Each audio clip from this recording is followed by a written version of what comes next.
है कि सोमवार की अगर प्रदोष पड़ती है, बहुत ध्यान से सुनना महाराज, सोमवार की प्रदोष पड़ती है तो शंकर भगवान कैलाश पर निवास करते हैं। मंगलवार की प्रदोष पड़ती है तो शिव काशी में निवास करते हैं। बुधवार की प्रदोष पड़ती है तो शिव रजत भवन में निवास करते हैं। गुरुवार की प्रदोष पड़ती है तो शिव गंगा के स्थल पर निवास करते हैं। शुक्रवार की अगर प्रदोष पड़ती है तो शिव नीलकंठ पर विराजमान होते हैं। शनिवार की अगर प्रदोष पड़ती है तो शिव शमी के वृक्ष के नीचे रहते हैं। और रविवार की जब प्रदोष पड़ती है तो शिव बेलपत्र के पेड़ के नीचे निवास करते हैं। महाराज ये एकादशी शंकर से कह रही है कि आपका स्थान ये नहीं कि आप कैलाश पर मिले, उस वार को, उस तिथि के दिन, उस अनुकूल।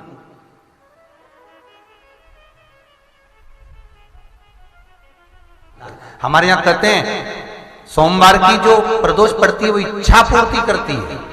मंगलवार की प्रदोष रोग से मुक्ति देती है। बुधवार की प्रदोष कामना की पूर्ति करती है।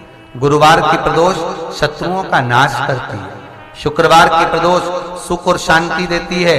शनिवार की प्रदोष संतान का सुख देती है। और रविवार की प्रदोष जो काम दुनिया में कोई नहीं कर सकता वो अचूक फल की प्राप्ति रविवार की प्रदोष करा देती है। महाराज ऐसी प्रदोषों का नियम वर्णन किया चाहिए। भगवान कहते ठीक है तू थोड़ी देर खड़ी हो।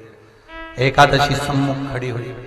पार्वती जी ने जिस अंगुष्ठ का जल पीने के लिए लिया था हाथ में, बस पीने ही वाली थी, शंकर भगवान ने वही हाथ में जल लेकर एकादशी के हाथ में उसको देकर कहा ले, ये मेरे द्वारा निर्मित एक व्रत है जिसे त्रयोदशी के दिन तूने मांगा है, मैं तुझे देता हूं। आज इस व्रत का फल मैं तुझे प्रदान करता हूं। अब तू जिस जीवात्मा को लेकर जाएगी उसका पाप प्रबल नहीं होगा।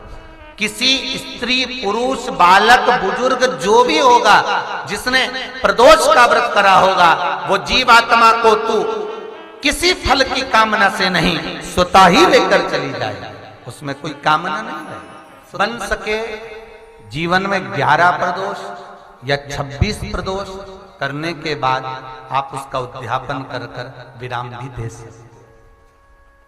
पर जीवन में एक बार प्रदोष का व्रत मौका मिले, जिस कामना से जिस दिन का भाव आपके मन में आए कि मुझे रोग से मुक्ति पाना है तो ये प्रदोष मुझे करना है, मैं रोग मुक्ति के लिए, हम जो भी आपके मन में आ रहा है, संतान प्राप्ति के लिए शनिचरी प्रदोष, आप उसका स्मरण करें।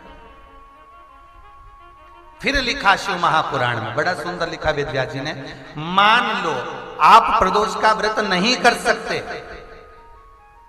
आप अगर व्रत नहीं कर सकते तो प्रदोष के दिन, प्रदोष काल में शाम का समय सूर्यास्त का कुछ पल, कुछ घड़ी के पहले से लेकर बाद तक का प्रदोष काल के अंतर्गत आप शंकर जी के मंदिर में जाकर 1 लोटा पानी, 5 बेलपत्र भी अगर समर्पित करते हैं तो संपूर्ण प्रदोष का फल आपके भाग्य में प्रबल हो जाए।